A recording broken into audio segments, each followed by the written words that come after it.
¿Qué tal? Buenas noches. Comienza la cuenta atrás para poder pensar en el fin de la pandemia. Con el avance de la vacunación, los contagios se mantienen a la baja, las restricciones se relajan y las islas encaran la apertura al exterior. Sin embargo, las autoridades piden precaución porque los repuntes están siendo la tónica de los últimos días y no podemos arriesgarnos a repetir los errores de una crisis sanitaria que además ha disparado los problemas de salud mental. El estrés, la ansiedad y las fobias han crecido durante estos últimos meses. El 70% de la población, fíjense, teme que sus seres queridos fallezcan y muchas personas tienen pánico a salir a la calle o a relacionarse con la gente. En el caso de los jóvenes, la situación todavía es incluso peor. Las urgencias psiquiátricas han crecido un 50% en jóvenes y adolescentes y muchos especialistas prevén un aumento de los trastornos alimentarios y un repunte de los suicidios. Arrancamos ya el programa de esta noche.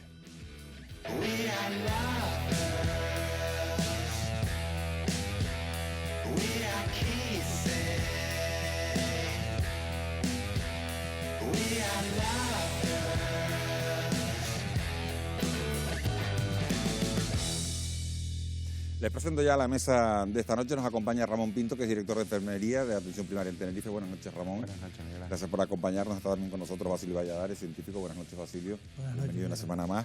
Nos acompaña también José Luis Aroche, que es epidemiólogo. Buenas noches, José Luis. Buenas noches, Miguel Ángel. Y está con nosotros también Ana Darias, que es subdirectora de atención primaria en Tenerife. Buenas noches, Ana. Buenas Muchas noches. gracias. Muchas gracias por estar con nosotros. A pesar de los repuntes de estos dos últimos días, todo indica que la tendencia descendente de la pandemia se consolida en Canarias si la comparamos con los meses anteriores. De hecho, en el mes de mayo los contagios se redujeron más de un 30% de las islas con respecto al mes de abril. No obstante, los expertos piden tomar con cautela todas estas cifras.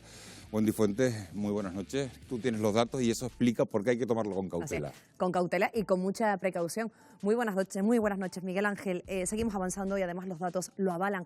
En mayo se registraron 3.779 contagios en el archipiélago, casi 2.000 menos que en abril, pero el desplome de la incidencia se nota, sobre todo en los casos activos. Han caído cerca de un 50% hasta los 1.619. Uno de los efectos más claros de la vacunación es que los hospitales comienzan a vaciarse. En estos momentos, 229 personas se encuentran ingresadas en planta, 32 menos que hace apenas 30 días. Las diferencias son más evidentes en las unidades de cuidados intensivos, que pasaron de los 72 pacientes a finales de abril a los 40 a finales de mayo, un 45% menos. En cuanto a los fallecimientos, en el último mes se produjeron 36, un 33% menos que en abril. Y ojo a este dato, porque desde enero, cuando la población comenzó a recibir las vacunas contra el coronavirus, las muertes han descendido un 65%. Sin embargo, los expertos piden cautela y advierten de que el avance del coronavirus ha puesto en el punto de mira a los jóvenes. En el archipiélago, el 33% de las personas que han resultado infectadas desde el inicio de la pandemia son menores de 30 años, frente a un 18% de mayores de 60. Además, los epidemiólogos se muestran inquietos por el auge de las nuevas cepas. En España, la británica ya es la predominante y preocupa también la situación en el Reino Unido, donde la cepa india está poniendo en jaque la desescalada, ya que el 75% de los 3.000 casos diarios de ese país se atribuye pues a esta mutación. Pero el peligro no acaba ahí. En Vietnam se ha detectado una cepa que mezcla las dos variantes anteriores, la británica y la india, y se sospecha que es más contagiosa porque de los cerca de 7.000 positivos detectados en ese país durante toda la crisis, la mitad se registraron a partir de abril, fecha en la que se descubrió esta nueva mutación. Como ven, pese a que el virus ha perdido fuerza en Canarias, el riesgo sigue estando presente y volvemos otra vez a hacer alusión a esas palabras con las que arrancábamos el informe. Cautela y mucha precaución. Bueno, pues enseguida vamos a hablar de esa nueva cepa de Vietnam que nos estabas comentando, pero hoy en Canarias se han notificado 141 nuevos contagios. Y eso lleva a que tengamos 2 jornadas consecutivas en las que sobrepasamos de nuevo el centenar de casos. Ana Darias, ¿crees que puede haber un nuevo repunte? 2 días consecutivos, más de 100 casos, se interrumpe la racha positiva que llevábamos hasta ahora. Se interrumpe sí la racha positiva, pero desde el punto de vista práctico, desde el equipo de rastreo, que es donde captamos los positivos, la tendencia es similar. hay días en los que se cuentan menos porque muchos positivos a lo mejor no se cuentan ese día, sino se suman por llegar más tarde en los laboratorios, y eso hay que también explicarlo. Pero más o menos nos estamos moviendo en la misma tendencia y con el mismo comportamiento. Para nosotros el indicador más claro es la disminución de ocupación de UCI y la disminución de camas de ingresos en general. Y seguimos viendo el comportamiento. La mayoría de los positivos que tenemos son contactos estrechos de positivos de casos índices que se positivizan sobre todo en la segunda PCR, la que hacemos en el 9º día. Por lo tanto, en principio son datos que son esperables en relación a los positivos que vamos teniendo y que nos cuentan que sí es verdad que hay una mayor tendencia, un pequeño repunte del número de contactos por cada positivo que tenemos, y siguen siendo brotes familiares de no convivientes. Basilio Valladares, como nos acaba de decir Wendy, entran en escena ahora nuevas cepas, nuevas variantes que preocupan, como la que ha surgido, por ejemplo, en Vietnam, que dicen que es un mix de la cepa británica con la cepa india. ¿Es inevitable que esta nueva cepa se expanda? Yo creo que sí, sobre todo porque lo que se está consiguiendo con esas cepas que están apareciendo es que son más fáciles de contagiarse.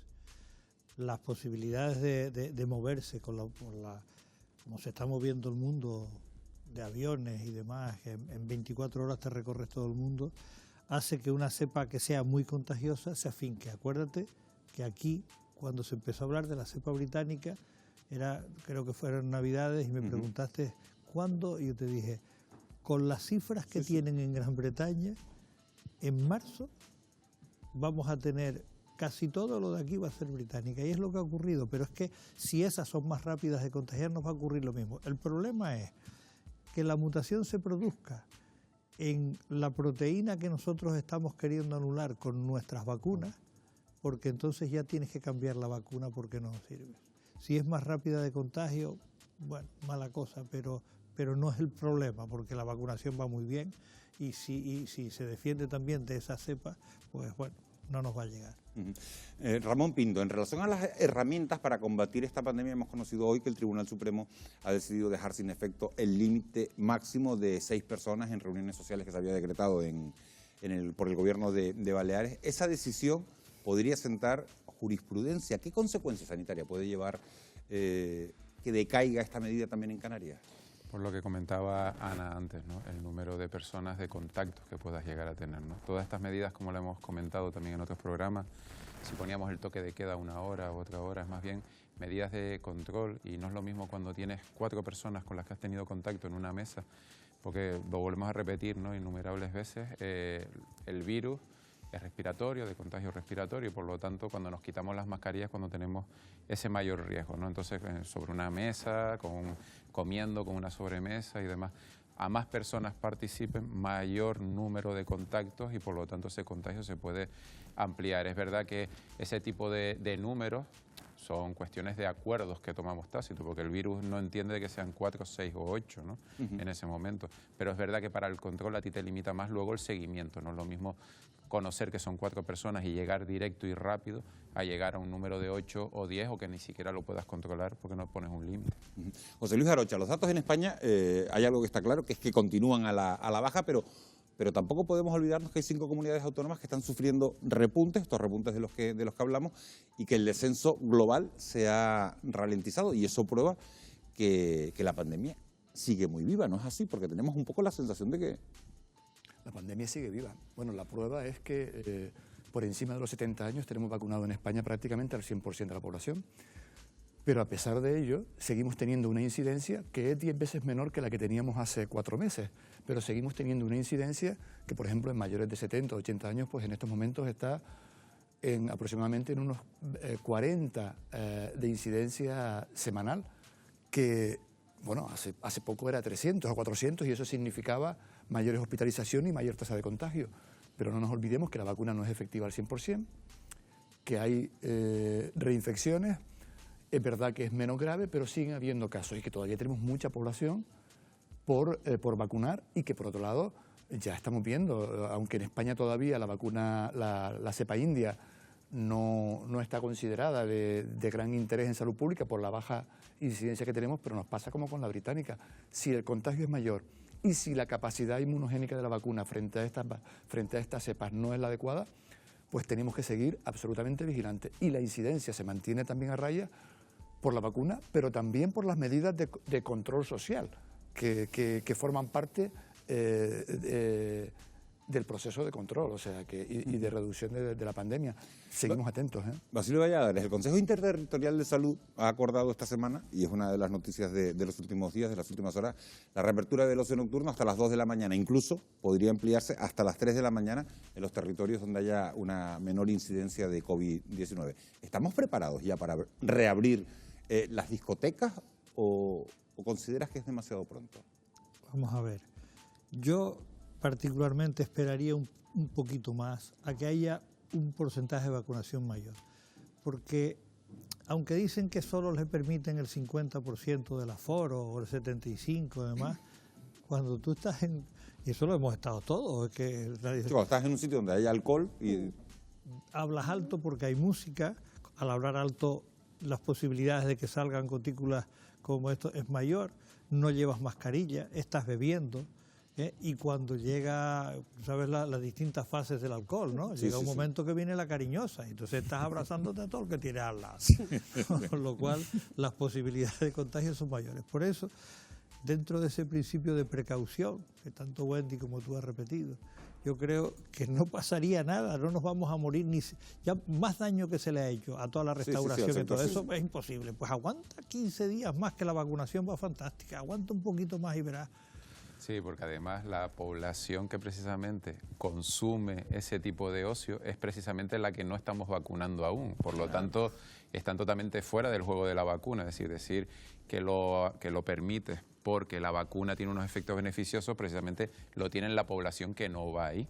Entonces, yo estoy como Basilio, es decir, se podía abrir sí, pero todavía nosotros, los que estamos desde hace un año y algo, en plena pelea por la pandemia y metidos ahí sin descanso, lo vemos todavía un poco arriesgado. Es verdad que aquí es el equilibrio salud-economía desde el primer momento, está muy reñido, pero hay que tener ojo porque las medidas de precaución que hemos tomado, la distancia, la mascarilla, el lavado de manos, es lo que nos ha hecho controlar cuando no teníamos la vacuna. La mejor vacuna era esa, precisamente, en aquel momento. Veo, Ana, que no dejas de asentir. No, que queremos mucho, queremos ampliar el horario, queremos quitarnos la mascarilla en exterior, queremos aumentar el número de comensales y no tenemos la población vacunada. Y no tenemos a la población joven, que es la que consume, sale por la noche, más se mueve en la hostelería. Por lo tanto, muy precipitado. Vamos a esperar un poco más, que no sé qué nos emperretamos cuando hace 2 meses las comunidades gritaban a gritos, vamos a confinar el país otra vez y ahora queremos abrirnos de par en par. Entonces yo creo que en el equilibrio está ahora mismo el éxito, o por lo menos terminar de acabar con siempre hemos dicho que era una carrera de fondo y no de velocidad. No debemos de cambiar ahora las reglas del juego en el último momento, ¿no? Ahogarnos en la orilla es lo peor que nos puede pasar. Lo que está claro es que la relajación de todas estas medidas se debe fundamentalmente a esa vacunación que por fin ha despegado también en este archipiélago. De hecho, 6 de cada 10 residentes de entre 50 y 59 años ha recibido al menos una dosis de la vacuna. Ya se ha comenzado a inmunizar también a las personas de 40 a 49 años y en las próximas semanas comenzarán a recibir su primera dosis también los mayores de 30. Wendy Fuentes, ahí entras tú ya. Ahí entro yo ya, tienes más vamos a ver. datos. Lo cierto es que, como decías, pues sí, Canarias pisa el acelerador, ¿no? Ya podríamos decir que la vacunación avanza con paso firme. En el conjunto de Canarias, mayo ha finalizado con un 17% de la población inmunizada al completo y con 1.054.000 dosis administradas. De ese total, más de 800.000 personas ya han recibido al menos un pinchazo y unos 17.000 canarios contactados pues no han querido ser vacunados por diversos motivos. Por isla, al cierre de mayo, en El Hierro casi un 30% de la población ha recibido la pauta completa. En la isla de La Gomera un 22%, en La Palma un 20%, en Gran Canaria un 18%, en Tenerife un 17%, el mismo porcentaje que en la isla de Lanzarote, y en Fuerteventura un 14%. Por grupos de edad, la práctica totalidad de los mayores de 80 años están inmunizados por completo. En la franja de 70 a 79 años lo está el 85% de la población. En el grupo de 60 a 69 ha recibido las 2 dosis el 8,5%, pero claro, hay que tener en cuenta este dato que a la mayor parte de estas personas se les suministró la de AstraZeneca en el mes de abril y el fabricante recomienda esperar entre 10 y 12 semanas para administrar la segunda dosis. Y en el grupo de 50 a 59 años, él ha completado esta pauta el 13% de la población, mientras que en las edades comprendidas entre los 40 y 49 años está inmunizado un 5,5%. Se prevé que de aquí a finales de julio Canarias reciba 1,3 millones de dosis. Si no hay ningún problema y se cumple esta llegada masiva de vacunas, las islas lograrán el objetivo de inmunizar al 70% de su población este verano. Y ganas hay de vacunarse, y bastante, y si no, fíjense en este dato, porque más de 350.000 canarios mayores de 16 años ya han solicitado cita previa para recibir este fármaco. Así que seguiremos muy pendientes de la evolución de esta vacunación en Canarias y esperemos llegar a ese objetivo en verano. 350.000 canarios que se han apuntado voluntariamente, se dice pronto, aunque la vacunación, como decimos, avanza a buen ritmo. Hoy hemos sabido, eso sí, hemos conocido que Janssen tampoco va a cumplir con las entregas pactadas con la Unión Europea hasta por lo menos finales del mes de julio. Se trata de la única vacuna que conlleva un solo pinchazo. José Luis Arocha, ¿crees que esto va a condicionar el ritmo de vacunación en Canarias o el calendario, o que el calendario se vea afectado? Yo creo que poco, porque están teniéndose bastantes alternativas y las previsiones no están siendo malas. Puede afectar un poco, pero no demasiado en cuanto a los tiempos. Y por otro lado, aunque las previsiones de los laboratorios puedan ser problemáticas en principio, recuerdo cuando Pfizer dijo que no iba a cumplir con el calendario, luego al final se pusieron las pilas y aunque se tardó un poquito más, luego llegó en cantidad suficiente como para acelerar lo suficiente. Yo espero que no, tal cual están funcionando las cosas ahora. Ramón, sácame de una duda. Ya se han empezado a administrar las segundas dosis de AstraZeneca a los menores de 60 años que recibieron la primera.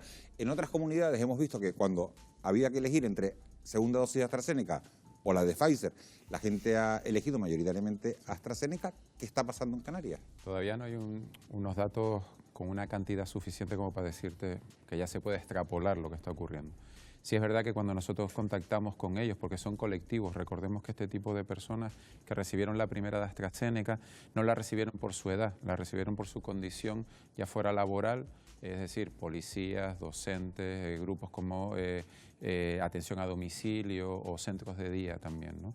Entonces, cuando nos ponemos en contacto con ellos, sí es verdad que mucha gente nos refiere que quiere AstraZeneca. Ya lo comentábamos aquí la otra semana, aunque el Ministerio tiene una pauta clara de ofrecer Pfizer y que sea la persona la que rechace esa de Pfizer, es verdad que la mayoría de la gente te refiere eso, ¿no? Su intención en la segunda. Nosotros ahora mismo estamos empezando, porque eso empezó el día 1, hoy es día 3, y todavía no hay unos números en Canarias suficientes como para poderlo extrapolar, pero es verdad que pinta que mucha gente quiera mantener la misma pauta, porque es un poco el mensaje que en su momento se le dio a la gente de 60 a 69. Hay gente como mi madre que se le dijo Astra es segura, vacúnatela con Astra, ¿no? Ahora es un poco contradictorio el otro mensaje, pero bueno, nosotros aportamos seguridad en el momento, las vacunas son seguras y daremos la información a cada uno y si en ese momento decide ponerse la otra vacuna, pues se le dará el consentimiento para que lo haga. Salvo que Basilio Valladares haya cambiado de opinión en las últimas horas, creo que hasta ahora ha dicho aquí que es partidario de tener 2 dosis de AstraZeneca. Sin embargo, Basilio, el Instituto de Salud Carlos III confirma que combinar AstraZeneca y Pfizer proporciona niveles de anticuerpos más altos que 2 dosis de una misma vacuna. Pese a los recelos de muchas personas, parece que nos vamos a tener que acostumbrar a mezclar los 2 fármacos, ¿no es así? Estas 2 vacunas. Vamos a ver. El documento que me llegó a mí, que además lo emitió Moncloa, sobre lo que había hecho Carlos III, yo no he tenido la oportunidad de hablar con algunas de las personas de Carlos III que lo han hecho, pero lo que decía es que habían 2 grupos, a uno se le había puesto AstraZeneca, al otro se le había puesto AstraZeneca, al segundo le pusieron Pfizer y que el segundo, de 400 y pico, tenía más anticuerpos que el primero. Pero no dijeron que le pusieron la segunda dosis de AstraZeneca al primero. Es decir, el primero lo dejaron con un pinchazo. Pero se la habrán puesto la segunda, ¿no? No lo sé. No el documento lo tengo en casa. Yo esas cosas las imprimo y voy haciendo dossier. No dijeron nada de eso. Segundo, la Agencia Europea del Medicamento dijo clarito no cambien. He traído, te lo traje antes para que vieras. Sí, lo hemos visto fuera de... El documento que tiene la Agencia Española del Medicamento sobre las vacunas de AstraZeneca. Y dice claramente que no hay experiencia para poner 2 vacunas distintas. Es normal que con la segunda dosis de Pfizer o de Moderna no pase nada. Son medicamentos... Sí, que sean seguras, como estaba diciendo Ramón, absolutamente además, seguras y que la gente pueda estar absolutamente tranquila. No pase nada. Que yo sepa, los que han cambiado ese 10%, ese 5%... No se conoce ningún caso de ningún problema. No se conoce ningún caso de nada. Pero y lo vamos a hacer, vamos a ver la cantidad de anticuerpos neutralizantes que estas combinaciones van a dar. Eso lo vamos a hacer y lo vamos a comparar unas con otras. Todo lo que hay documentado y todo el mundo científico con el que he hablado, todos dicen no cambies, porque la experiencia que hay es con la misma vacuna, con la segunda. Perdona, Miguel Ángel. Sí, claro. Y además, la ficha técnica, por ejemplo, de Hansen, te dice el mismo párrafo de la posibilidad de efectos secundarios de trombosis que la de AstraZeneca. Es decir, mínimo, pero que puede ocurrir alguno. ¿Por qué no se meten con uno y sí con el otro? El uno es Janssen. Sí. El uno es que te lo dice, es exactamente el mismo párrafo, la posibilidad de que las personas que se ponen Janssen, hay un pequeño porcentaje mínimo, no sé si es 1 por 1.000.000, es una Claro, pero aquí me surge otra duda entonces, Basilio. Si hay que poner un tercer pinchazo, que se está hablando de que haya que poner un tercer pinchazo, si Europa ya no va a comprar más vacunas de AstraZeneca, por mucho que te pongas las 2 primeras de AstraZeneca, la tercera acabará siendo de Pfizer. Sí, pero es que yo estoy también convencido de que el que pongas una distinta tampoco te va a producir, porque la proteína que tú estás queriendo proteger con los anticuerpos es la misma. Es la misma en todo. Lo que cambia es la tecnología de la vacuna. Vale, o sea que el tercer pinchazo no pasaría nada. Bueno, tampoco pasará nada con el segundo. Primero lo van a distanciar. Sí, vamos a ver cuándo. Eso es lo primero, lo van a distanciar. Y lo segundo, yo también creo que no debe de pasar nada. O sea que... La seguridad está, otra cosa es ver la efectividad, ¿no? Bueno, pero vamos a seguir... No, perdona. ¿Sí, ibas a decir algo más? No, le daba la razón a Ramón del comentario que acaba de hacer. La seguridad la tenemos, o sea, la seguridad de... La seguridad que no pasa nada, está claro. Es evidente, otra cosa es... La efectividad es la que hay que dejar pasar todavía el tiempo para ver. Estoy seguro que Basilio Valladares va a contar los anticuerpos de los que se pongan en la segunda AstraZeneca. Eso lo sabemos todos y va a traer esos datos afuera del plano y los vamos a contar. Seguimos hablando de vacunas, pero nos vamos a centrar ahora en un tema que inquieta a buena parte de la población. Se están realizando ensayos en varios países para saber cómo proceder con la tercera dosis, lo que conlleva una pregunta importante. ¿Será necesario un pinchazo de recuerdo para todo el mundo? Para responder a esta pregunta, Wendy Fuentes está con el epidemiólogo Daniel López Acuña. Muy buenas noches. Efectivamente, Miguel Ángel, esta noche contamos en nuestro programa con el prestigioso epidemiólogo Daniel López Acuña para abordar algunas de las dudas que están surgiendo en torno a la vacunación. Creo que ya nos escucha. Muy buenas noches. Buenas noches, ¿qué tal? En Reino Unido ya ensayan los efectos de una tercera dosis de la vacuna y farmacéuticas como Pfizer y Moderna pues han anunciado que será necesario un tercer pinchazo. ¿Cree que será necesaria esa tercera dosis para toda la población? Todavía no tenemos los elementos para poder tomar decisiones sobre una tercera dosis. Hace falta que sepamos más sobre la duración de la inmunidad que produce tanto la enfermedad como la vacunación. Pero no ha transcurrido suficiente tiempo como para determinar. Hasta ahora, quienes han planteado la necesidad de esta tercera dosis son las propias farmacéuticas. Tenemos que fundamentar la decisión sobre estudios objetivos científicos revisados por pares y que a partir de ello la Agencia Europea del Medicamento tome una posición. A mí me preocupa más que la idea de una tercera dosis. Una tercera dosis en algún momento tendrá que venir o habrá que hacer ciclos de vacunación próximos, pero me preocupa más el que las vacunas puedan ser eficaces contra las nuevas variantes. Y precisamente de la inmunidad también quería preguntarle. Canarias ha inmunizado con la pauta completa casi un 20% de la población. ¿Cuánto dura la inmunidad que nos proporcionan estos fármacos? Bueno, no lo sabemos todavía, insisto. Lo más probable es que tenga una duración efectiva de un par de años o 3 años, pero habrá que determinar. No parece indicar hasta ahora ninguno de los estudios que haya que vacunar anualmente como con la gripe estacional. Yo creo que en estos momentos nos debe preocupar más abarcar a ese otro 50% que todavía no se vacuna con la pauta completa para poder alcanzar la inmunidad de grupo. Pese al revuelo político, bueno, que hemos escuchado que se ha generado con las segundas dosis de AstraZeneca, el ensayo clínico promovido por el Instituto de Salud Carlos III confirma que la combinación de Pfizer y AstraZeneca pues, genera una respuesta inmunitaria más potente. Parece que todo apunta a que lo más recomendable es que esa segunda dosis de AstraZeneca se intercale con la Pfizer, que sean ambas vacunas las correctas. No es así. No es así. ¿Cuál es su opinión? El estudio plantea que se producen más anticuerpos, pero eso no quiere decir que lo más eficaz sea poner las dos dosis. Es igualmente eficaz e igualmente seguro poner una segunda dosis de AstraZeneca, así lo plantea la Agencia Europea del Medicamento, así lo plantea la Organización Mundial de la Salud, así lo plantean numerosas sociedades científicas en España y varios expertos. No hay nada que nos establezca que no es segura o que no es eficaz la administración de una segunda dosis de AstraZeneca en quienes recibieron la primera y tienen menos de 60 años. Bueno, nos quedamos con su respuesta. Daniel, otro de los revuelos, y ya para terminar con la entrevista, tiene que ver con la próxima eliminación de la mascarilla en exteriores. Usted ha calificado de suicida esta posibilidad mientras exista una alta incidencia. ¿Por qué suicida y cuándo deberíamos dejar de usarla?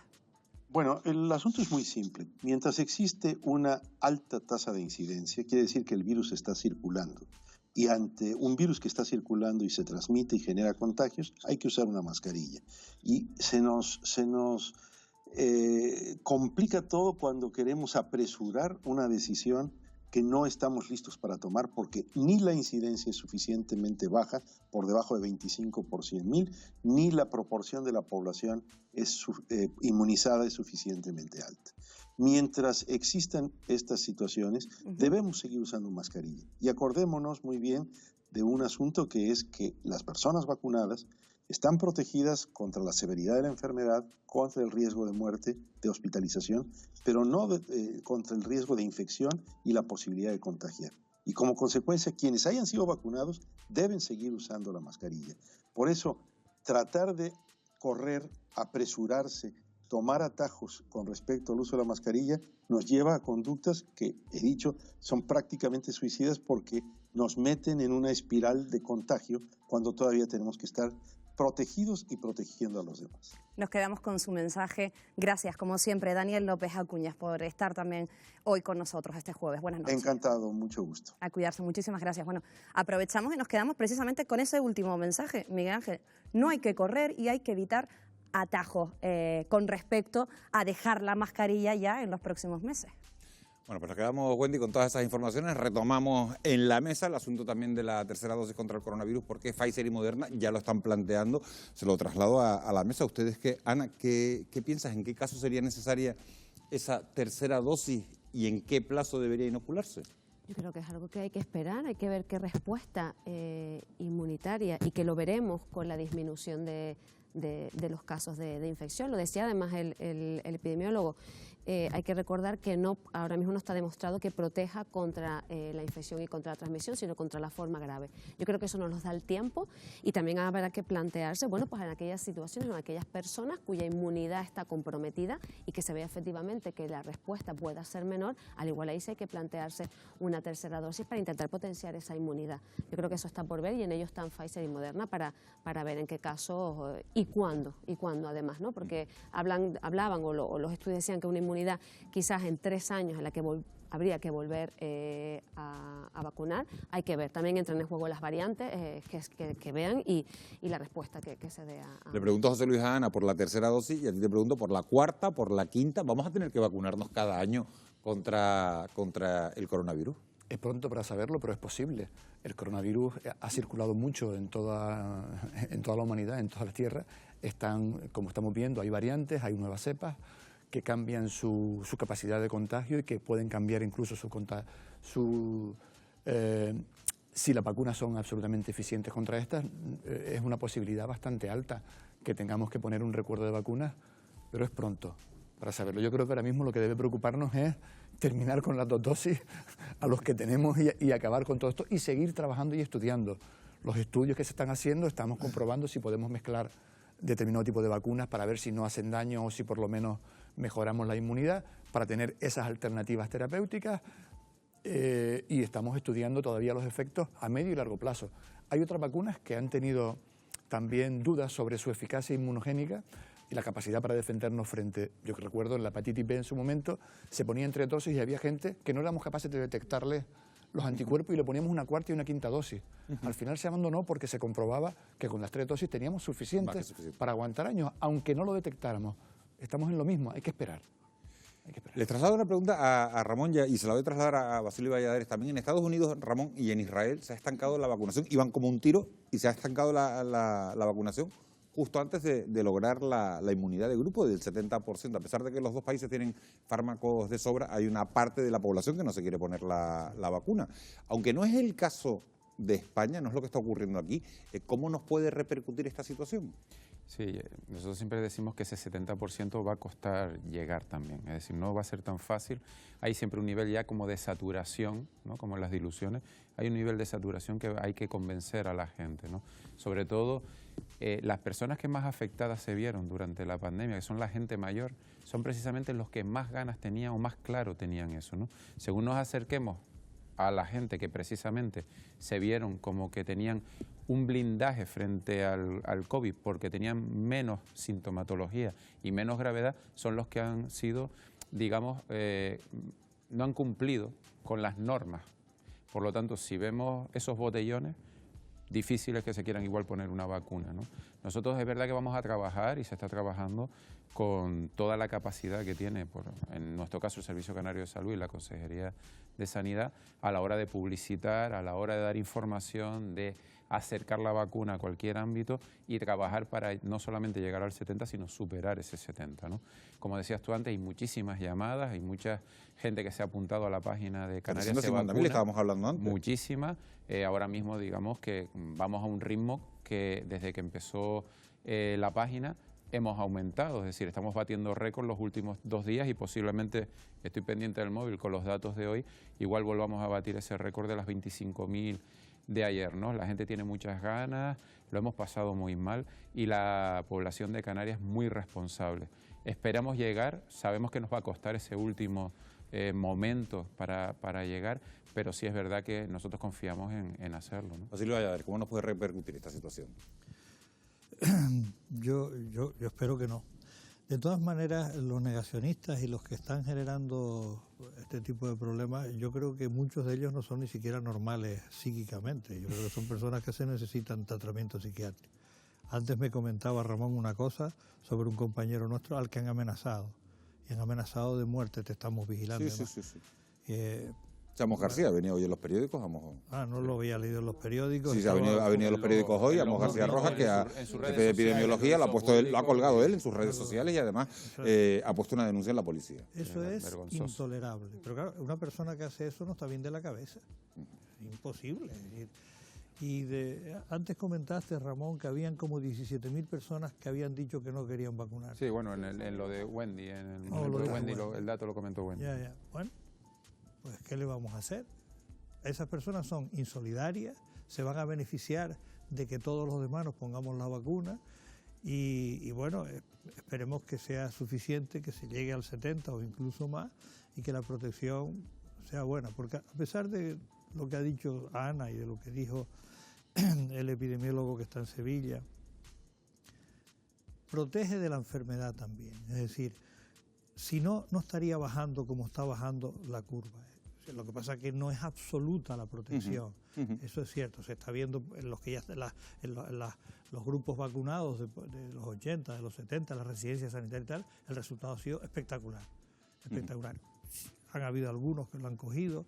No todas las personas generan la misma respuesta celular, la misma respuesta humoral. Quedan muchas cosas por saber todavía. Quiero mandarle un abrazo de aquí a Amos García Rojas y solidarizarnos con ese apoyo de toda la mesa, evidentemente, y por supuesto de todo el programa. Y es verdad que hay gente que no está bien de la cabeza. Ponemos punto final aquí a esta primera mesa. Le voy a pedir a todos que hagamos el relevo. Gracias, Basilio Valladares, por acompañarnos una noche más. Gracias, Ramón Pinto. Gracias, José Luis Arocha. A Ana sí le pido que se quede con nosotros porque vamos a seguir hablando de otros asuntos interesantes. Esta pandemia no solo ha empeorado nuestra salud física, sino que ha contribuido también a disparar el estrés, la ansiedad y los ataques de pánico. El 25% de los españoles ha tenido miedo a morir por coronavirus o a que lo hicieran sus seres más queridos. Además, ha aumentado el número de personas que ha desarrollado fobia social o temor al futuro. Y preocupa además la situación de los más jóvenes. Las urgencias pediátricas se han incrementado un 50% por problemas psiquiátricos. Todo esto se lo vamos a mostrar en un reportaje que van a poder ver en tan solo unos minutos. Será justo a la vuelta de publicidad. No se vayan.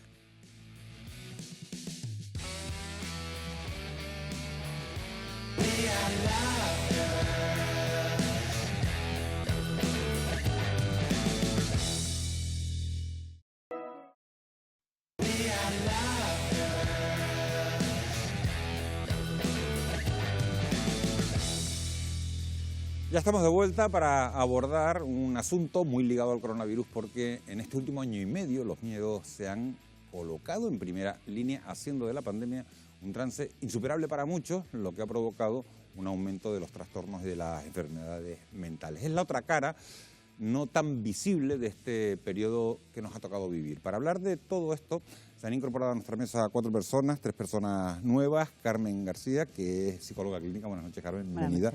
Leopoldo Cabrera, sociólogo. Buenas noches, Leopoldo. Buenas noches. Está también con nosotros Juan Capafón, que es catedrático de psicología clínica. Buenas noches, Juan. Bienvenido. Buenas noches. Y permanece con nosotros Ana Daria, que como saben es la subdirectora de atención primaria en Tenerife. Como les decía, vamos a abordar los miedos. Hay algunos que ya predominaban antes de la pandemia, pero que ahora se han incrementado, como el miedo a la muerte de nuestros seres queridos o a la sensación de fracaso que está disparando la crisis económica. Sin embargo, hay otros que hasta el momento eran casi invisibles, como el temor obsesivo a salir de casa o el pánico a otras personas. Se lo vamos a mostrar en la primera parte de nuestro reportaje de esta noche.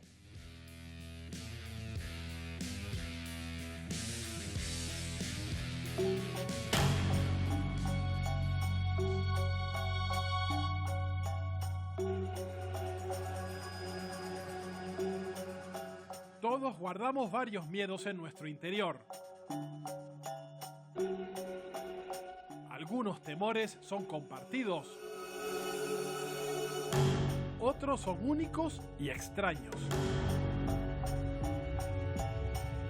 Hay miedos infundados y también fobias que nacen tras un trauma.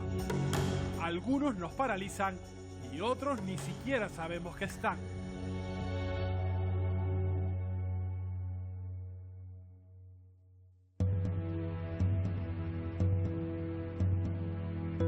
Según la psicología, existen 6 emociones primarias: alegría, sorpresa, ira, tristeza, asco y miedo.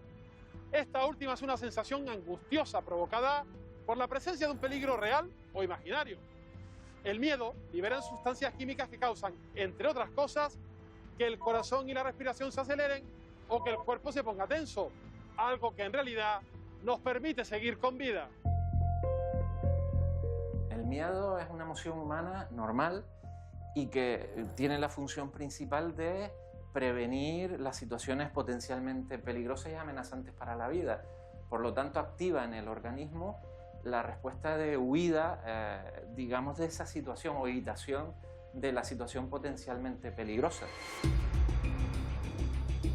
En 2020, el año del coronavirus, el miedo más buscado en Google fue antropofobia. El miedo a las personas, multitudes o grupos. Un temor que también ha impulsado la agorafobia, el pánico a salir de casa o quedarse solo en lugares abiertos. Jordi Martínez, tú sufrías agorafobia. ¿En qué momento lo detectas? A los 22 años. Fue debido a una enfermedad que padezco, que es parecida a la epilepsia. Entonces yo cogí pánico pues a salir a la calle debido a que me pudiera dar una crisis. Entonces poquito a poco me fui metiendo hacia adentro en casa, y luego incluso fue a peor porque ya no podía salir ni de la habitación. Me impedía hacer una vida normal. Me daba tanta ansiedad hasta el punto de que yo salía a la calle y me volvía corriendo literalmente hacia casa. Algo que fue muy clave fue el poder ir a un psicólogo para poder ir saliendo poquito a poco a la calle. Tamara Cabrera, psicóloga, ¿cómo ha afectado todo este tiempo de pandemia a la salud mental de la población? Podemos encontrar a aquellas personas que ya podían tener algún tipo de diagnóstico o algún tipo de patología y que ya tenían su tratamiento psicológico o psiquiátrico que se ha podido ver parado durante la pandemia. Encontramos un segundo grupo que pueden ser aquellas personas que sí tenían su vida más estructurada y organizada y que de la noche a la mañana han visto que han cambiado, que han perdido su proyecto de vida o bien porque han podido perder su empleo. Entonces, en esta población también han surgido nuevos miedos. ¿Cuáles pueden ser las consecuencias de no recibir un tratamiento adecuado? Un síntoma trabajado en un momento determinado va a poder hacer que desarrolles una vida más normalizada. Cuando yo no abordo un síntoma, se me cronifica en el tiempo. Obviamente hace falta aumento de profesionales. Cuanto antes podamos trabajar con la población, mejores resultados. El miedo más común que también ha crecido con la pandemia es la tanatofobia, o lo que es lo mismo, el miedo a morir. Según el CIS, casi 1 de cada 4 españoles ha tenido miedo a morir por COVID. Un temor que han sufrido más las mujeres que los hombres. Por edad, los que más miedo han sentido han sido los del grupo de entre 55 y 64 años. Y los mayores de 65 son los que han mostrado menos temor a la muerte. José Miguel Gaona, doctor en medicina y especialista en psiquiatría. Tras numerosas entrevistas con personas que han tenido experiencias cercanas a la muerte, ¿nos podría explicar por qué cree que tenemos miedo a morir? Borges decía que los animales quizás son los únicos seres felices porque desconocen la finalidad en sí misma o el fin que van a tener respecto a la muerte. Por el contrario, los humanos, desde pequeños, desde que tenemos uso de razón, comenzamos a hacernos esa idea de que la vida es un tanto transitoria. Entonces, ese miedo es hacia lo desconocido. José Miguel, ¿y qué ha aprendido usted de todas esas entrevistas con personas que han vivido estas experiencias cercanas a la muerte? Por un lado, la sensación de que la experiencia es real. Por otro lado, la sensación o la dificultad también para poder transmitir la experiencia. Escapa a la descripción verbal. Chano Quintana, tú viviste una experiencia cercana a la muerte. ¿Cómo la recuerdas? Yo tenía 8 años, lo curioso es que recuerdo todo segundo a segundo. Me encontraba en una piscina natural, no sabía nadar, no hago pie, comienzo a ahogarme. Se me pasaron un montón de ideas en décimas de segundo por la cabeza, pasajes de mi vida, ya no voy a ver a mi madre, no voy a ver a mis hermanos, y de ese estado de limbo de la nada de repente paso a un estado de plenitud. Yo no vi la luz al final del túnel, simplemente sí, una especie de halo brillante. ¿A raíz de esa experiencia ha cambiado tu miedo hacia la muerte? Ha cambiado, evidentemente, ha cambiado porque sé que morir físicamente es un tránsito.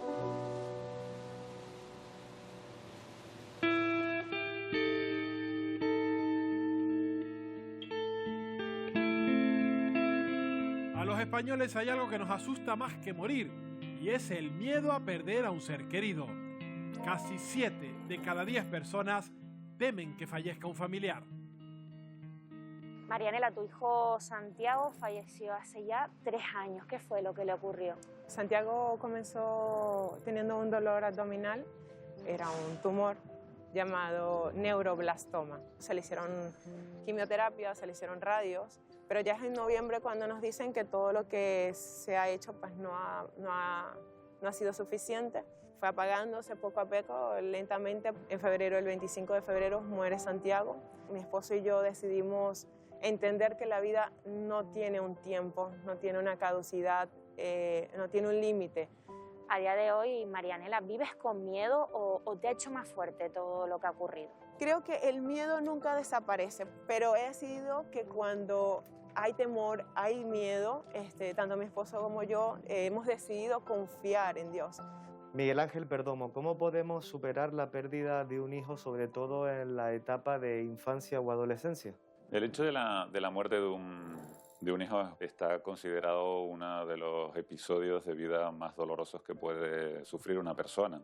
El no estar encerrados en tu casa, el no estar solo metido en tu habitación, en una cama, el no abandonarte, saber que tienes a otros familiares, que probablemente tengas otros hijos a los que atender, ir poco a poco readaptándote y volver a ser funcional en estas áreas de tu vida, va a ir marcando ese punto de decir, ya lo está superando. La gente suele solicitar ayuda psicológica. Suelen pedir más ayuda cuando la muerte es mucho más accidental, mucho más imprevista, menos previsible que cuando sí lo es.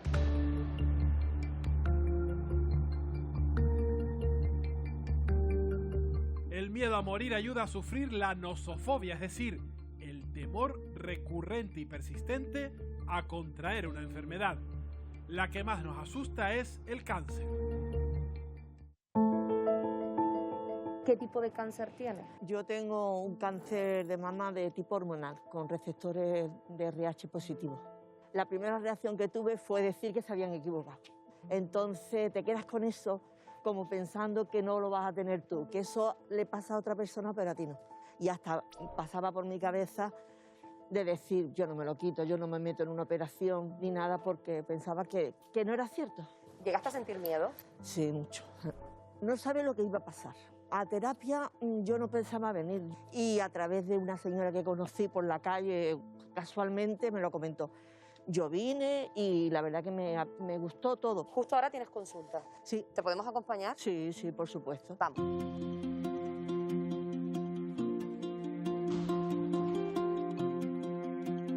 Hola, buenas tardes. Hola, ¿qué tal? Hola, Nadira, vengo a hola. acompañar a Isma. ¿Qué tipo de terapia llevas a cabo con Isma? Problemas con la adaptación emocional tras haber pasado pues, por el diagnóstico de cáncer de mama. Hay que tener en cuenta que bueno, el cáncer está asociado pues, a una connotación muy negativa. Siempre se asocia pues, con tratamientos pues, muy dolorosos, largos en el tiempo, incluso con la muerte. Sale mucho en este lado de la mesa la palabra miedo cuando acuden a esta consulta. Sí, la gran mayoría de las veces, por no decir siempre, el miedo está detrás de todo. Miedos a una recaída, miedos a que esto al final pues, termine pues, con la muerte. El mayor temor en una enfermedad es el sufrimiento. Un miedo denominado algofobia y muy real para el 11% de la población española que padece dolor crónico.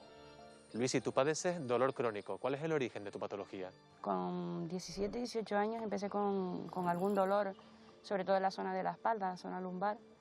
Yo lo achacaba al deporte y tuve una lesión en Madrid y a partir de ahí fue una consecuencia de dolores, de lesiones y me detectaron la fibromialgia. El dolor es permanente, lo que pasa es que no te queda otra que aprender a vivir con el dolor. El mayor miedo que yo tengo es no poder caminar. Para poder sobrellevar ese día a día, esos días más complicados, ¿has necesitado de algún tipo de apoyo o tratamiento psicológico? Yo siempre decía, no necesito un psicólogo, no necesito un psiquiatra porque yo lo que tengo es dolor. Yo no estoy deprimida, pero no era verdad, sí estaba deprimida. Lo que pasa es que no quería aceptarlo. Y entonces fue cuando ya decidí que necesitaba una ayuda profesional. Quizá llegar a viejo sería más llevadero. Solemos relacionar la enfermedad, el sufrimiento y la muerte con la edad. Y eso influye en que otro de los grandes temores de los humanos sea la gerantofobia, el miedo a envejecer. Arruga muy fuerte, por favor, hacia arriba. ¿Ves? Cuando levantas las cejas, ves cómo se van marcando esas líneas. Pues eso es lo que vamos a tratar con la toxina botulínica. Doctor Fleitas, cada vez son más habituales los tratamientos antiedad, ¿verdad? Sí, la verdad que cada vez, con el aumento de la esperanza de vida, las pacientes, bueno, pues se sienten bien, pero claro, la piel va sufriendo un envejecimiento. Esa calidad de vida que ellas tienen y sentirse bien, que también se refleje en un buen aspecto del rostro, de la piel. ¿Cuáles son los tratamientos más demandados? La toxina botulínica sería casi, yo diría, el número 1 y después todos los tratamientos con ácido hialurónico. Muy bien, doctor, pues vamos a hablar con la paciente. Nélida, ¿puedes incorporarte un momentito? Sí. Tienes 70 años y este no es el primer tratamiento que te haces, ¿verdad? No, ya me he hecho anteriormente. La verdad que cuántos no, pero sí me he hecho unos cuantos. Pues cuando me miraba al espejo, pues me veía como que envejecía, que me salían muchas arruguitas y yo eso no lo que quería ver. Me quería sentir bien, sentirme joven. Como soy joven de espíritu, pues también que la cara esté alegre. Nélida, ¿tienes miedo a envejecer? Sí, no es agradable.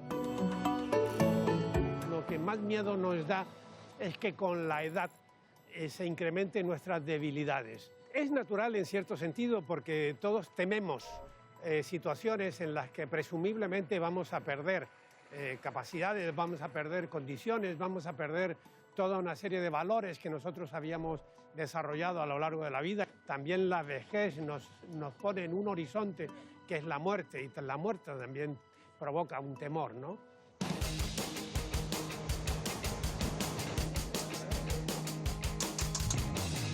Juan José tiene más de 65 años y se niega a jubilarse.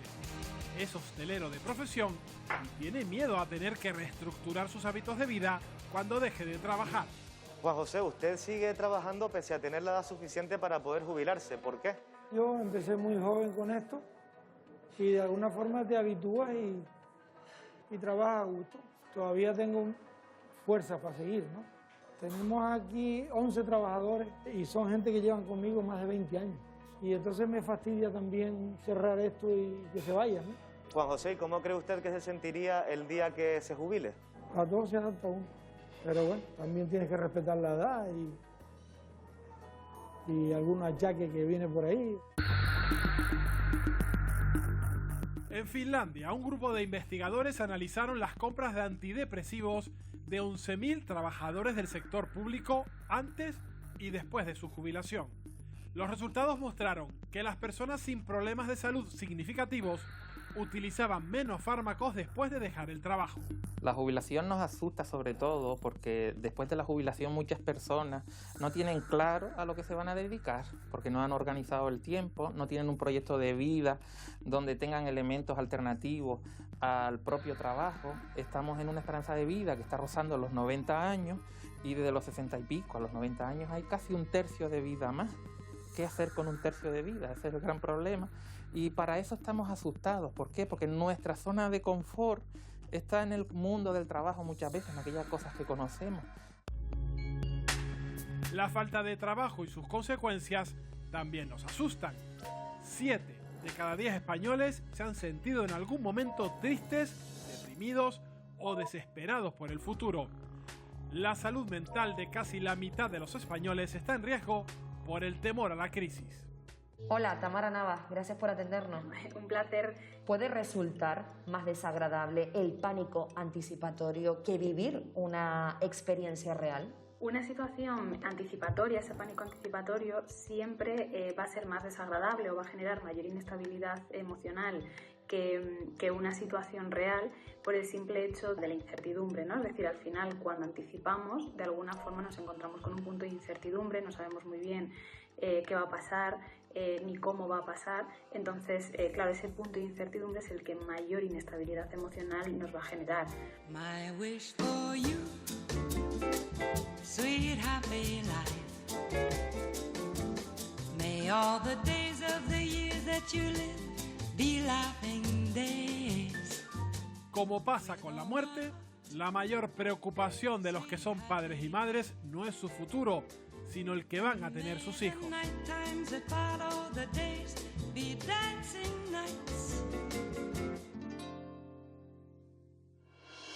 Canarias es la comunidad autónoma con la mayor tasa de paro juvenil del país.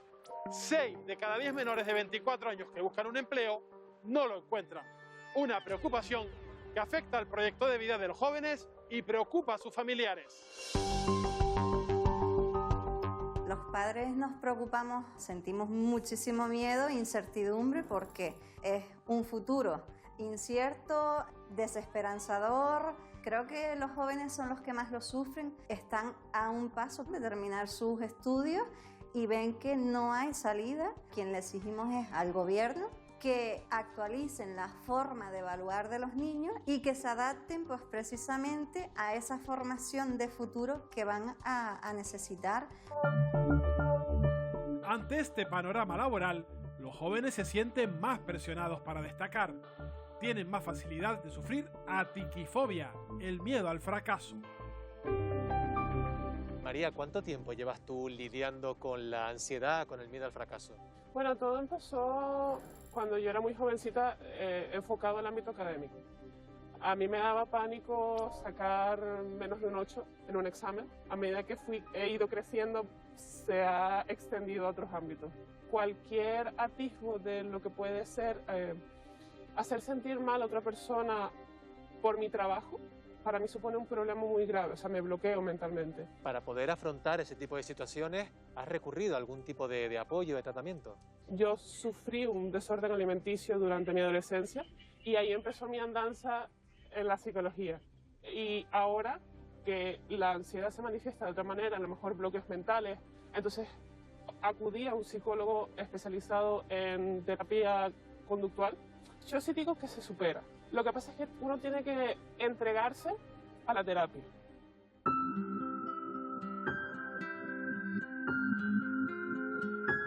Los humanos nacemos con miedos que podemos superar gracias a la ayuda de otras personas.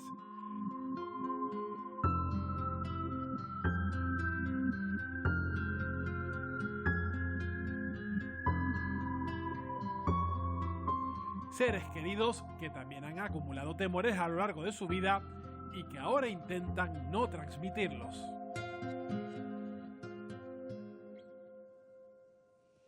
Como hemos visto, manifestar y verbalizar los miedos es fundamental para poder reparar las secuelas psicológicas que está dejando la crisis sanitaria en muchos de nosotros. Según un estudio del Foro Económico Mundial, más de la mitad de los españoles asegura que su estado emocional y su salud mental ha empeorado, aunque existen perfiles que han resultado especialmente afectados. ¿No es así, Wendy? Así es, seguimos hablando de salud mental en esta pandemia y además lo vamos a ver a continuación en el siguiente informe porque según el CIS, el 6,4% de la población española ha tenido que acudir a un profesional al constatar algún tipo de síntoma relacionado con su salud mental durante esta pandemia. Representan unos 3 millones de personas y de ellas el 43% lo hizo por sufrir episodios de ansiedad, mientras que el 35% fue por depresión. También en esto el género toma partido. Y si no, fíjense en este dato, más del doble de los ciudadanos que han requerido la atención de un psicólogo, psiquiatra o terapeuta son mujeres. El 29% de ellas se ha sentido deprimida bastantes días o muchos días y el 18% ha sido incapaz de controlar sus preocupaciones. Respecto a los factores que han hecho mella en la salud mental, los expertos señalan al aislamiento social como uno de los principales detonantes, tanto el derivado de las restricciones como el autoimpuesto por temor a contagiarse. Sin embargo, también apuntan al nivel socioeconómico y a la recesión que están padeciendo las familias. Las cifras son bastante contundentes. El número de personas de clase baja que han estado deprimidas triplica el de la clase alta, un 19% frente a un 6%. Además, casi el 21% de los que tienen menos ingresos ha tenido ataques de pánico o ansiedad frente al 13% de quienes tienen rentas altas. Por otro lado, muchos pacientes con problemas de salud mental previos a la pandemia han empeorado. Tal y como destaca el Consejo General de Psicología, más del 21% de ellos tuvo que aumentar su medicación y el 6% de los que presentaban cuadros graves necesitaron ser ingresados en una unidad de agudos. Y finalmente, no nos olvidamos de los niños y adolescentes. Y es que, según la Fundación ANAR, las ideas e intentos de suicidio en este colectivo pasaron del 1,9 al 8% de media durante los meses más duros de la crisis sanitaria. Estos son los datos y las cifras que apuntan a todos estos aspectos relacionados con salud mental durante la crisis sanitaria. La verdad, Wendy, es que son datos demoledores los que, es lo que estamos viendo y la situación que atraviesan niños y adolescentes es especialmente preocupante. Según la Asociación Española de Pediatría, los ingresos de este colectivo en las urgencias psiquiátricas se ha multiplicado por 4. Juan Capafón, ¿qué les ha pasado y cuáles son los principales riesgos que corren? Bueno, en los niños, desde luego, está muy relacionado con la propia reacción de los padres. Es decir, hemos vivido y estamos viviendo un verdadero terremoto a nuestro alrededor. Nuestro contexto está moviéndose, estamos en una situación de incertidumbre, estamos percibiendo el daño, el riesgo, y eso hace que los propios adultos estemos en una situación de alteración, hacemos pequeños comentarios o grandes comentarios, y los niños son esponjas, con lo cual no es de extrañar que si la población adulta estamos en una situación de crispación, los niños lo reflejen, incluso con un plus. Es que el niño no tiene esa capacidad de razonamiento que puede tener el adulto y, por tanto, en muchos momentos lo que no entiende lo reconstruye, con lo cual puede incluso amplificar esa situación de miedo, de angustia, de desvalimiento. Por eso es muy importante atender a nuestros menores. Tenemos que estar muy pendientes de ellos y saberles transmitir la seguridad adecuada, no la falsa seguridad. Juan, ¿y estos niños tienen más posibilidades de tener trastornos mentales de adultos? Pues desgraciadamente sí, sabemos que hay una conexión entre... No quiere decir que uno, y esto es importante también señalarlo, que uno porque haya padecido algún tipo de problema en la infancia lo vaya a arrastrar el resto de su vida, ni muchísimo menos. Pero sí es cierto que hay una relación, hay como una especie de predictor. Tener problemas en la infancia te puede llevar y conducir a que tengas problemas en la época adulta, con lo cual es muy importante atajarlo lo antes posible. Ana Darias, 1 de cada 4 canarios sufre síntomas de depresión o de ansiedad y la atención primaria es desde luego una puerta de entrada al diagnóstico de estos trastornos. ¿Estamos dando la respuesta adecuada? No estamos dando la respuesta que queremos dar porque desgraciadamente, por un lado, como sabemos, la atención primaria está infradotada de personal e infradotada de tiempo para poder atender de manera adecuada a esta demanda. Nosotros estamos pidiendo a gritos la incorporación de los psicólogos clínicos a atención primaria para que de manera multidisciplinar trabajemos continuamente, conjuntamente para abordar los trastornos mentales comunes que, como tú dices, pues son fundamentalmente la ansiedad y la depresión. Nos gustaría llegar más allá y también es un dato a aportar que sí tenemos analizado el aumento del consumo de psicofármacos en este año que hemos pasado, que hemos constatado sobre todo en población menor de 65 años y que nos ha hecho que el aumento de las llamadas telefónicas, el perder el cara a cara, el contacto con el paciente, ha hecho que suban, que se disparen y que nos tenemos que poner a trabajar en ello ahora. Hay otro dato muy llamativo, fíjense, el Banco de España alerta de que el 80% de la población sufre preocupación por la incertidumbre económica, advierte de que esto puede alterar las capacidades laborales de las personas. Le pregunto a Carmen, ¿cómo actúan los miedos en nosotros? Carmen, ¿cómo deterioran nuestras facultades? Pues a todos los niveles. Cuando una persona tiene miedo, normalmente lo que le ocurre es que le asusta lo desconocido, lo imprevisible, lo que no puede controlar. Pero es que además hay un segundo factor y es que da vergüenza confesar los miedos. Entonces esto hace que te bloquees, que te quedes paralizado y cada vez te quedas más hacia adentro, el no comunicarlo hace que te vayas aislando. La mayor parte de las veces la persona reconoce que el miedo es irracional o que es exagerado al menos. Lo que pasa es que no se puede evitar muchas veces porque no se tienen las herramientas necesarias y va generando un deterioro personal y social, incluso laboral. Leopoldo, también hemos visto cómo la condición de ser mujer se ha convertido en un factor de riesgo para la salud mental. Sociológicamente seguimos permitiendo que la mujer sea la principal víctima en el sufrimiento emocional. En el caso de las mujeres lo que se observa es que la pérdida de los trabajos, la pérdida del trabajo es la pérdida de las relaciones personales también. Las relaciones laborales no son solamente relaciones laborales, son relaciones personales y esas relaciones personales permiten no solamente fluidez social, sino permiten también tener más serenidad, ingresos, más capacidad para en momentos de incertidumbre tener el apoyo o apoyar a la familia, a los hijos, a los mayores. Y claro, en el caso de las mujeres, como estamos viendo en estos momentos, la situación es crítica. El paro es mayor, se compromete más y la incertidumbre familiar recae sobre todo en las mujeres que son las que soportan básicamente con mayor intensidad el compromiso del hogar. Sí, y además tenemos, ¿no? Sobre todo en Canarias, ese rol de cuidadora que se establece, ¿no? De principal cuidadora de personas mayores, de hijos, y que hace también bueno, que esas, ¿no? Enfermedades mentales pues afloren más. Y también quizás, o lo que vemos mucho en atención primaria es que, bueno, quizás no es que sean menos, sino que ellas lo expresan más, son las que acuden más a las consultas de atención primaria, muchas veces ni siquiera en un primer momento para consultar algo para ellas, sino que vienen con esa persona a la que cuidan y en ese abordaje integral que hacemos desde biopsicosocial, desde primaria, de la unidad familiar, detectamos, ¿no? Síntomas. Son más conscientes de las necesidades y de los problemas del hogar y también debemos de saber que asumen más responsabilidades de las que les corresponden. Las tareas del hogar, la responsabilidad del hogar, de sacar adelante el hogar, es más femenina que masculina.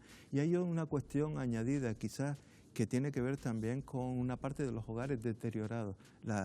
Esta situación de la pandemia también ha deteriorado mucho los hogares y esto genera, probablemente nuestros compañeros aquí puedan decirlo mejor que yo, genera problemas de relaciones personales internas dentro del hogar. Hemos visto que un incremento notorio en el número de fallecimientos de violencia de género, el número de muertes de mujeres en este primer cuatrimestre del año ya es el total que hubo el año anterior. Esto no es una cuestión más. Estos son los miedos individuales, no se vayan porque vamos a hacer un pequeño alto para la publicidad, pero enseguida vamos a hablar de los miedos colectivos, miedos a un montón de asuntos que nos ha dejado la pandemia. Se lo contamos enseguida, a la vuelta de publicidad, no se vayan.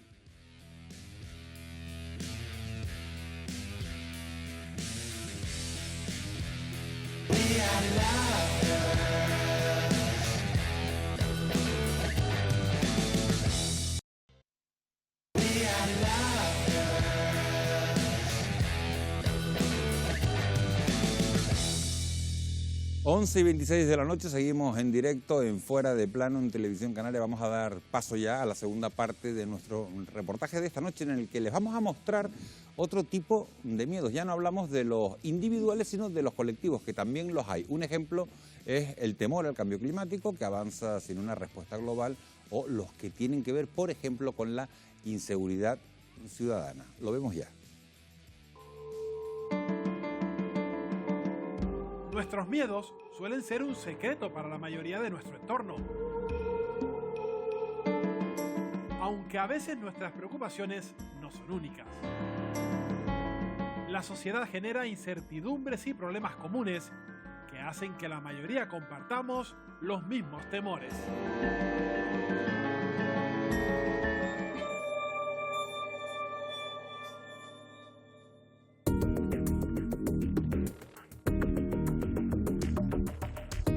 Durante los últimos años, el mayor miedo que compartimos los humanos es el cambio climático.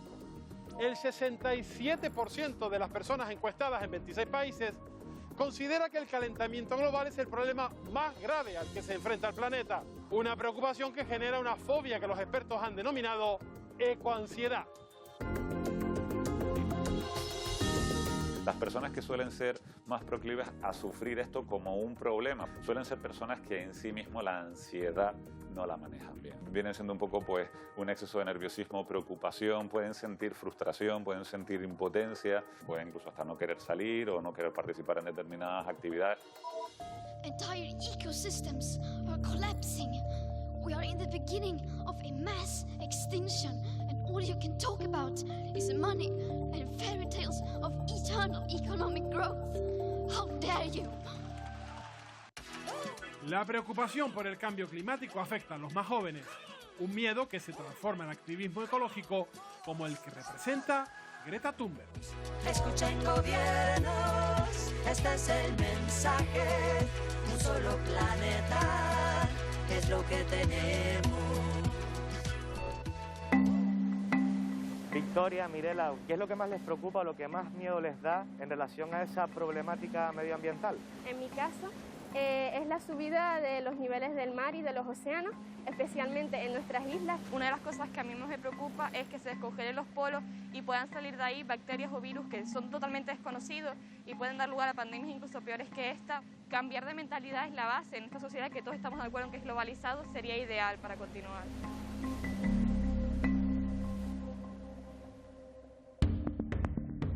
Pese a que es la mayor preocupación de la humanidad, el cambio climático sigue avanzando. El miedo no es capaz de impulsar un cambio radical de nuestro modo de vida.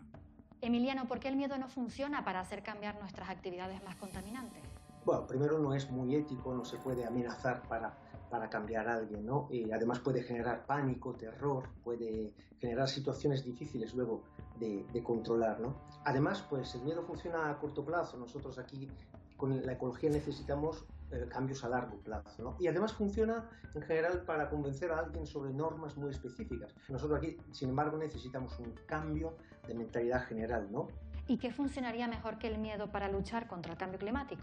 No hay que obligar a la gente, no hay que poner miedo a la gente, hay que convencerlas y explicándole por qué hay ciertas razones, ciertas aproximaciones detrás de la ecología y del ambientalismo. Al fin y al cabo se trata de explicar a las personas por qué tienen que cuidar de su propia casa, ¿no? La ecoansiedad es un concepto nuevo, pero está muy ligado a otro, la solastalgia. Son trastornos psicológicos que se producen en una población tras cambios destructivos en su territorio, de forma que las personas que han sufrido un desastre natural presentan un 4% más de posibilidades de padecer una enfermedad mental. Armando Sosa, vecino de Valsendero, ¿hay miedo después de haber vivido tantos incendios forestales? Por supuesto, habiendo vivido el incendio de 2019, nos quedó marcado ese desalojo. Tenemos muy presente que cada verano estamos en peligro. La cada vez mayor cantidad de vegetación que tenemos alrededor de nuestro barrio hace que veamos el peligro y que cuando las temperaturas son altas y llegan el verano, todos los vecinos extremamos las precauciones y a la mínima estamos mirando la posibilidad de que se provoque un incendio.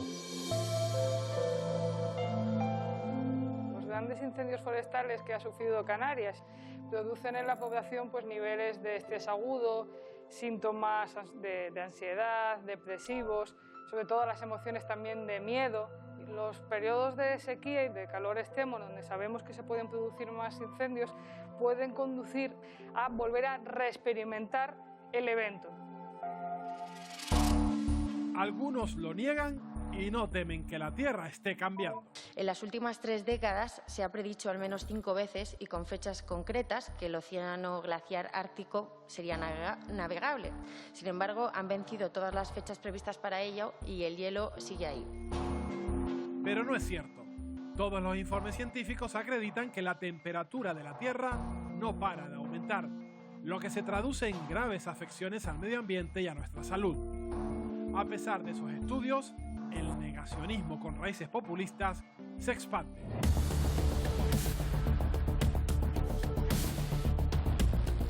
En todo el planeta, los movimientos populistas y de extrema derecha ganan adeptos y surgen nuevos temores porque algunos creen que su mensaje de odio hacia algunas minorías se extienda aún más.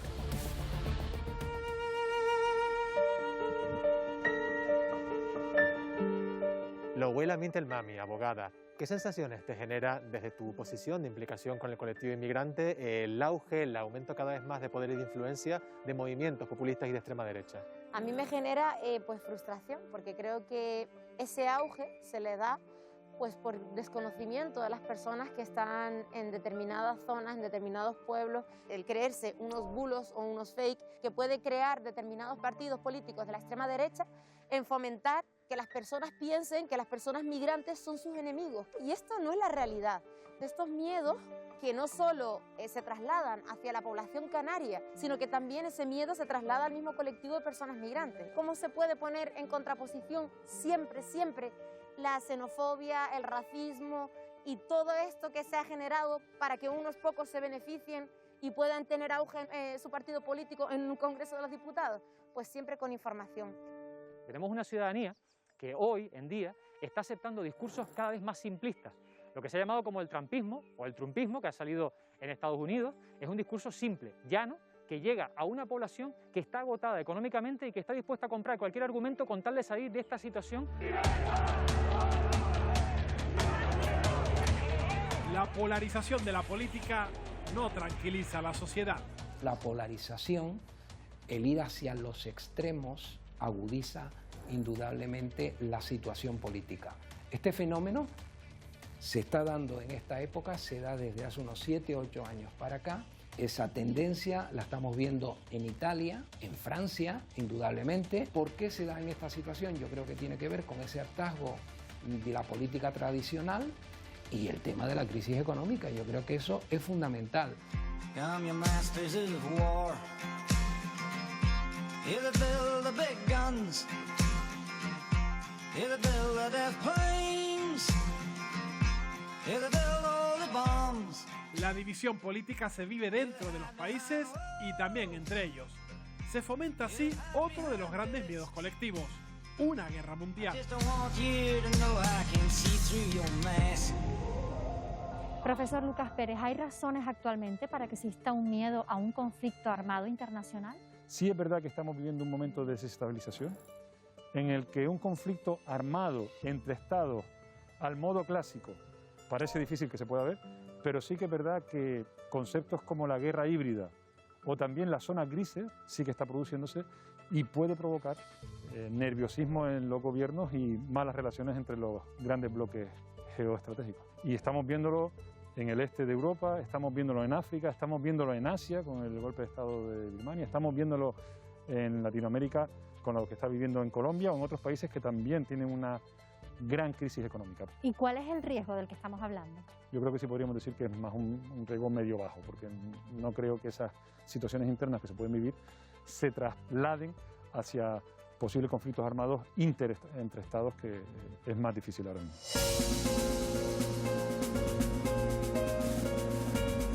La pandemia ha traído consigo un incremento del gasto y una caída de los ingresos públicos. Con una deuda disparada, los recortes podrían llegar tarde o temprano, afectando a nuestro estado del bienestar. Un temor que comparten los expertos.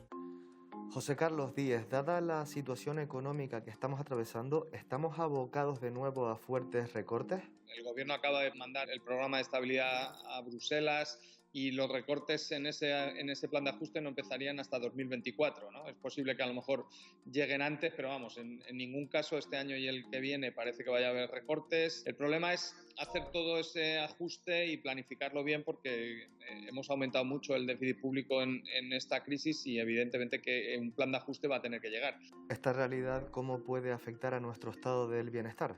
Pues eso es lo que hay que debatir. Habrá que hacer una reforma fiscal y subir los impuestos.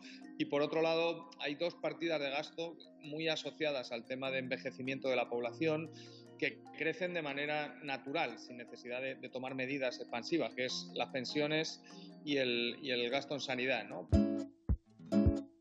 Voy a proteger mi casa.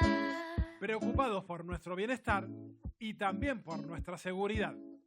El número de alarmas en viviendas no deja de aumentar pese a que los datos de delincuencia son menores cada año. De hecho, en las islas, de 2019 a 2020, los robos con fuerza en domicilios cayeron un 18%. A plena luz del día, un ladrón intenta robar en esta vivienda protegida. Antes de entrar a la casa, el intruso ha sido detectado por un sensor exterior que toma una secuencia de imágenes y las envía a la central receptora de alarmas. Hay muchos anuncios publicitarios que generan una alarma tremenda y que no tienen que ver con datos relacionados con inseguridad, sino que son sensaciones. Las sensaciones de las personas son muy difíciles de controlar y muchas empresas de marketing saben utilizar muy bien ese hecho para tratar de vender más o de penetrar más en su mercado objetivo.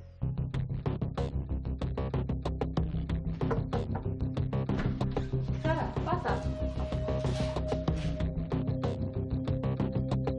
Laura, en este último año has instalado un sistema de seguridad en tu vivienda. ¿Qué es lo que te llevó a dar ese paso? Pues un poco la sensación esta de inseguridad, los tiempos estos tan convulsos que estamos viviendo. Pues sabes que te vas de casa, la dejas conectada y en cualquier caso en que intenten entrar, pues sobre la marcha avisan a policía o guardia civil y ya luego pues sobre la marcha contactan conmigo. El tema de la publicidad, quieras que no, pues te incita un poco a instalarla, a mirarlo. ¿Crees que hay gente de esta zona en concreto que tiene miedo a que entren en sus casas? No sé si ha ocurrido algún episodio. Sí conozco de algún episodio, pero vamos, son básicamente hechos puntuales. Al intentar entrar y saltar la alarma, pues se han ido, no se ha llegado a consumar el robo.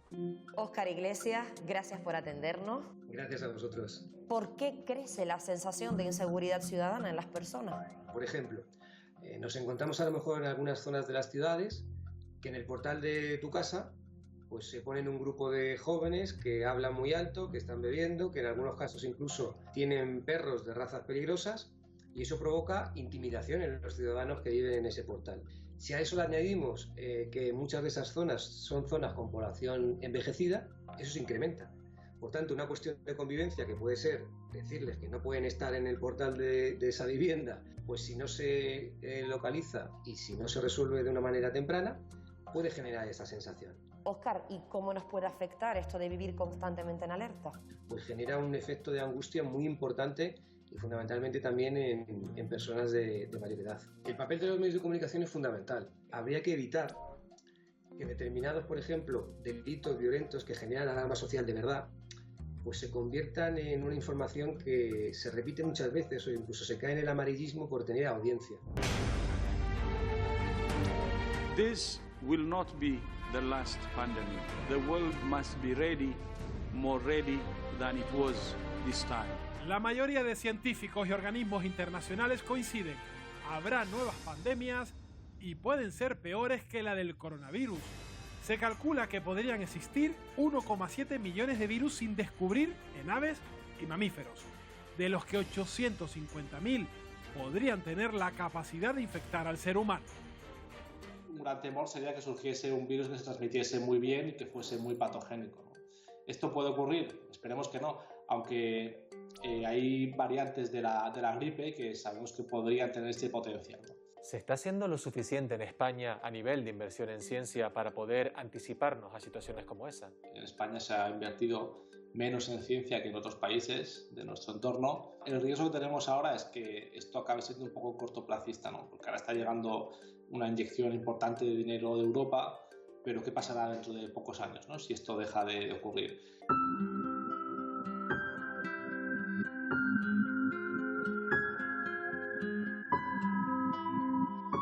Los miedos son esenciales, nos mantienen en alerta y nos costaría sobrevivir sin ellos como individuos y como sociedad. Pese a ello, debemos controlarlos y enfrentarnos a nuestros temores para evitar que salgan de nuestro interior sin previo aviso.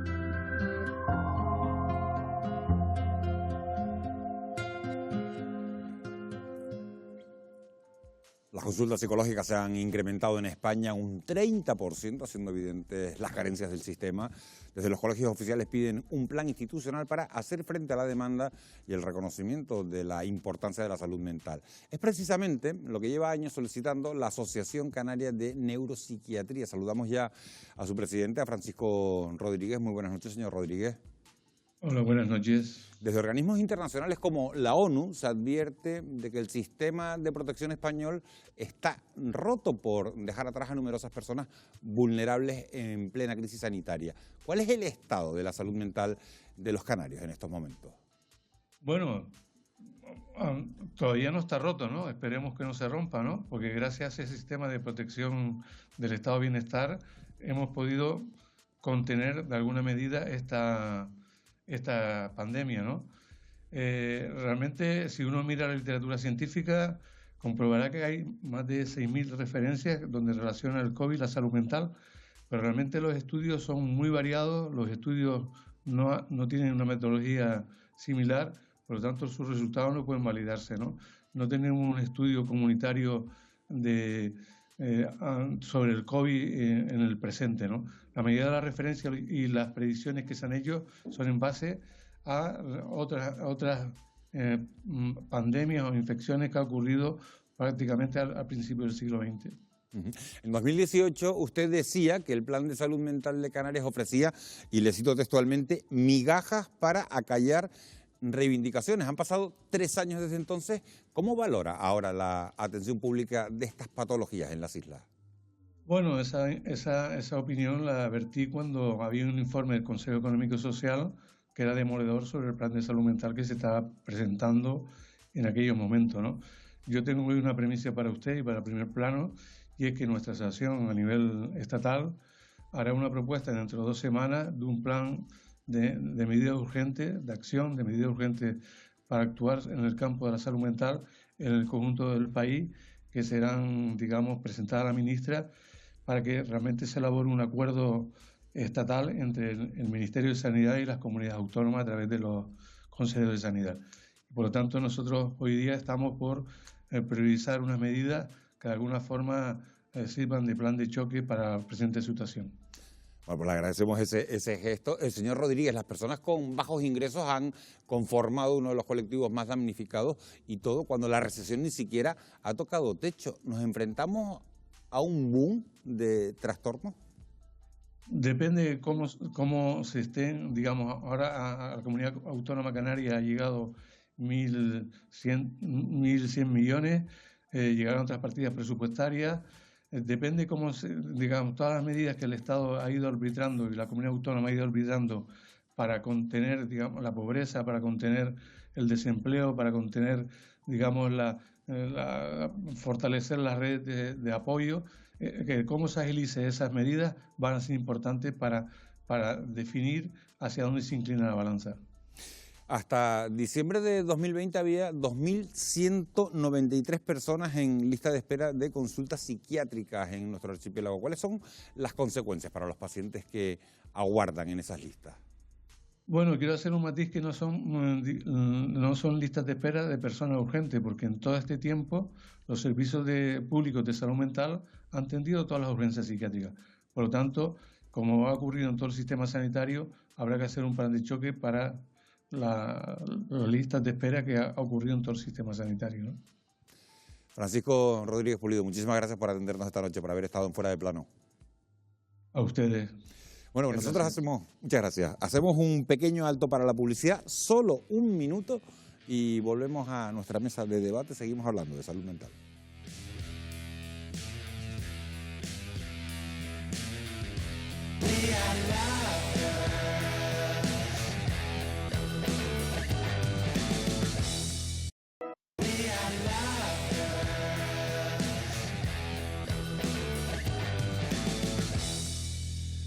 Seguimos en Fuera de Plano hablando de salud mental. Desde el Consejo General de la Psicología señalan, fíjense, que el tiempo medio entre consultas está siendo actualmente superior al mes y medio. Yo le pregunto a los psicólogos que tenemos en la mesa, Carmen García, ¿cada cuánto tiempo debe tener una cita una persona con un trastorno mental para una correcta recuperación? Desde el punto de vista del tratamiento psicológico, no farmacológico, depende evidentemente de la patología, pero lo estándar es inicialmente tener consultas semanales y luego, en función de cómo vaya progresando la persona y vaya utilizando las herramientas que se le dan, se van posponiendo 2 semanas, 3 semanas al mes, pero inicialmente digamos que lo más generalizado son consultas semanales. Ese dato que tienes es realmente muy escaso. Sí, depende muchísimo del tipo de trastorno que tengamos entre manos, de cómo esté ya de cristalizado y de inserto en la persona. Es cierto que la psicología no para de trabajar precisamente en ser cada vez más eficiente y no solo estar pensando en la distancia entre sesión y sesión, sino en el número de sesiones que tienen que transcurrir para que una persona se recupere. En ese sentido, lo que quiero transmitir a los que nos esté escuchando es que es muchísimo más barato en ocasiones que otro tipo de alternativas terapéuticas, no solo para él, sino para el erario público, y sobre todo que es mucho más barato que estar sufriendo de una manera innecesaria. Pero insisto, en función de la persona, las circunstancias y la patología, hablar de una sesión semanal, quincenal durante 1 o 2 meses puede ser algo muy habitual en la mayoría de los trastornos. Le pregunto a Leopoldo Cabrera, antes lo estábamos comentando, en las islas, Leopoldo, hay 6 psicólogos por cada 100.000 habitantes, que es una tercera parte de lo que hay en el resto de Europa, que son 18 por cada 100.000. ¿Esto es consecuencia de considerar los problemas de la salud mental como que están en un segundo plano?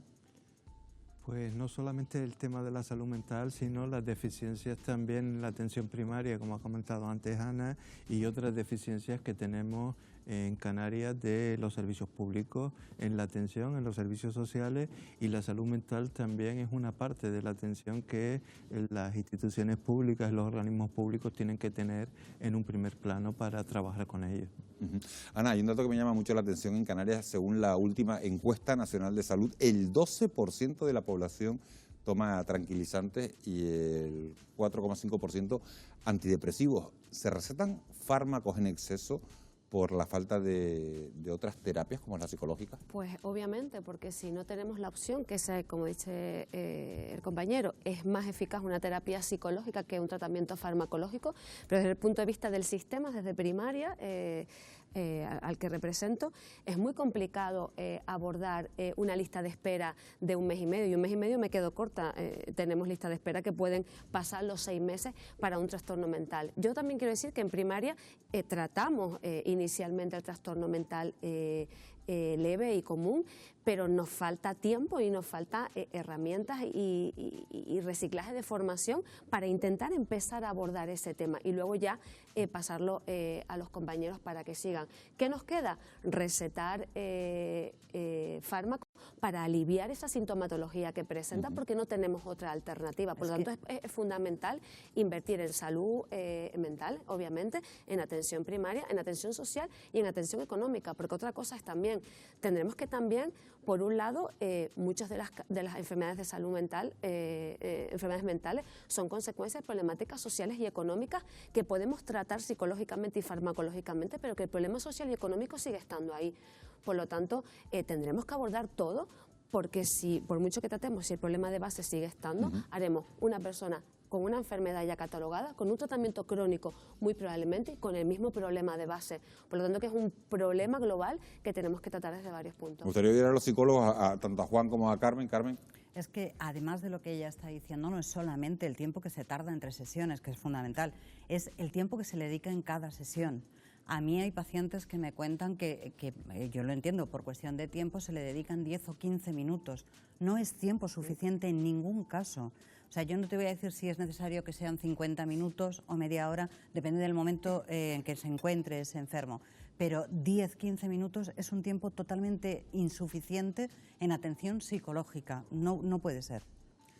Juan, ¿se está usando los fármacos para abordar estos problemas? Sí, a mí lo que me sorprende de verdad, porque yo llevo muchos años en este terreno, es que los informes son demoledores. O sea, tenemos a favor a los economistas, tenemos a favor a los usuarios, tenemos a favor a muchos de los gestores sanitarios. Y sin embargo, a mí me sigue pareciendo absolutamente sorprendente como cuando tenemos todos a favor. Yo no sé si es un tema de ignorancia, no sé si es un tema de desconfianza todavía en nuestra profesión, o si no ya uno tiene que ponerse un punto paranoico y decir, ¿por qué no se da ese paso decidido ya a que los profesionales en el ámbito de la salud mental entremos por la puerta grande? Porque eso, insisto, no solo beneficia al usuario, que está ya más que demostrado, es que es más barato que estar llenando de fármacos, y con esto no quiero ir en contra en absoluto de la terapia farmacológica, que en ocasiones no solo es recomendable, sino imprescindible, sino que parece que nos están sustituyendo porque es algo más fácil, más cómodo, más rápido, más barato, y todos esos parámetros son falsos. Claro, y todo esto nos lleva a otro asunto, el coste medio. Hay gente que la sanidad pública no te ofrece la solución, te vas a la sanidad privada y buscas un psicólogo. El coste medio de la consulta de un psicólogo en este archipiélago es de 55 euros y eso provoca que haya personas que renuncien a esa atención privada. ¿Están ustedes a favor de establecer límites en los precios de los servicios psicológicos o psiquiátricos? Bueno, es un tema muy difícil en una sociedad como la nuestra, ¿no? Que es una sociedad donde también apostamos claramente por la libertad y que esa libertad que pueda tener en un momento dado un profesional de poner una tarifa a su trabajo, yo no sé hasta qué punto es, casi me atrevo a decir que decente que se lo impidamos.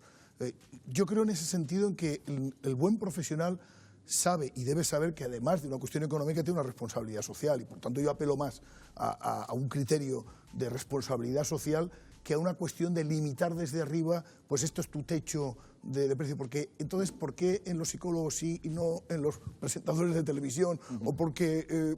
O en los médicos, por ejemplo, que ahí es donde está el problema, porque yo me encuentro personas que vienen a la consulta y que me están hablando de que les está atendiendo, por ejemplo, un psiquiatra a nivel privado, que les está viendo 15-20 minutos porque ajusta una medicación, y les está cobrando 120 euros por esa consulta de 15 o 20 minutos. Y ellos lo que me dicen es muy bueno, me cobra 120 euros por una consulta.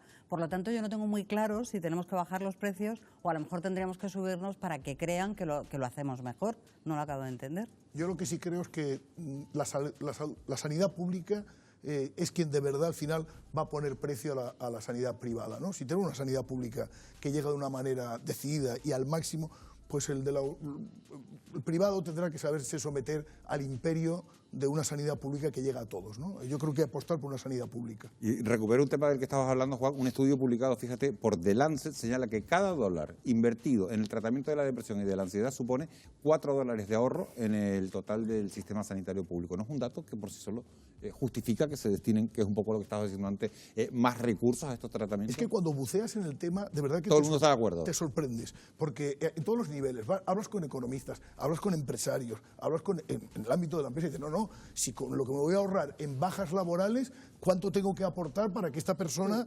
resuelva su situación? Es que hemos hablado antes de fobias. Las fobias, como bien decía mi compañera, es totalmente limitante. Es el mejor antídoto, no es la palabra más correcta, es el tóxico más adecuado para la libertad y la independencia. Te coarta, te comprime. Tú imagínate una persona con una fobia totalmente limitante en su ámbito laboral, pues evidentemente claro que es rentable. Está más que demostrado. Yo a veces, insisto, estoy totalmente sorprendido por una parte del problema está también, lo decían antes, el problema también viene derivado de que estamos creando artificialmente y de forma directa esas propias enfermedades, porque no solamente el tema del confinamiento con la pandemia, que no es una cosa decidida y determinada, pero el mundo laboral, la compresión del mundo laboral, las limitaciones de la entrada al mercado de trabajo, las dificultades que tienen las mujeres, como dijimos antes, los jóvenes, todo eso crea trastornos también porque no tienen el problema de su vida resuelto. Y ese es un problema terrible, que la sociedad no dé las posibilidades de expansión y de salida profesional a estas personas. Nos quedan 2 minutos de programa. Me gustaría hacerles una última pregunta y a ver si da tiempo que me respondan los 4. La Organización Mundial de la Salud estima que de aquí a 2030 la salud mental va a ser el principal problema de salud pública del mundo. ¿Ustedes creen que va a ser así? ¿Son por ti, Leopoldo? Podría ser, porque la depresión y la incertidumbre del futuro y las amenazas de la sociedad y qué es lo que nos espera, nos está coartando y nos está generando una ansiedad permanente, ¿no?